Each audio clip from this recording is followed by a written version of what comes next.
When you're lying in a hospital, time drags unbearably slowly. I was there because of pneumonia, and every night it felt like the hours were crawling like worms on the walls. But that night, something changed. I woke up around 2 in the morning, feeling someone's intense gaze on me.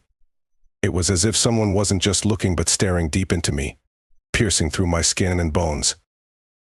My throat was dry, so I decided to get some water. I got up from the bed, walked over to the sink, and with trembling hands poured the water into my mouth. The refreshing sensation barely dispelled the fog of fear that had enveloped me since I woke up. I hoped it was just a side effect of the medication, but when I looked out the window I realized it wasn't.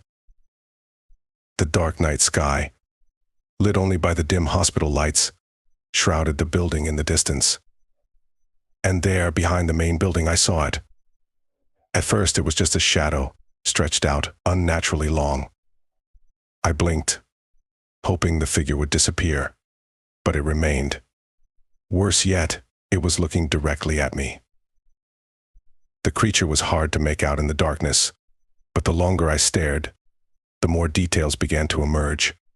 Its body was long, as if someone had taken a person and stretched them like rubber.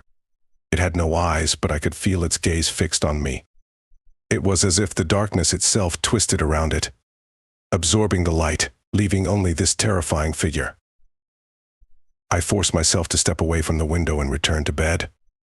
But as soon as I lay down and tried to close my eyes, a strange noise started to haunt me, rain tapping on the roof, as if the drops were heavier than usual, as if they carried something ominous.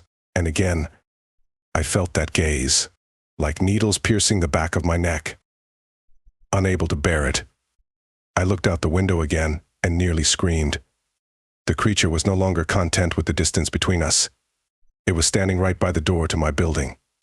It seemed like its form was distorted, as if the shadow could change its shape.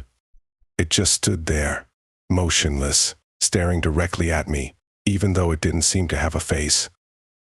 "It's a hallucination," I muttered, trying to convince myself that it was just a trick of the mind. But the fear burrowed deeper, taking root in every cell of my body. I turned away, intending to grab the phone and call someone, anyone, to tell them that something terrible was happening to me. But when I looked out the window again, the creature was gone. The long-awaited day of discharge finally came, and I tried to forget the nightmare. But when one evening I left a store and saw it around the corner, the same silhouette, the same shadow, standing in the dark and staring at me, I realized that it wasn't just a dream. It was following me. A creature without eyes, and perhaps even without a face. A creature that seemed to have come from the deepest depths of my fear.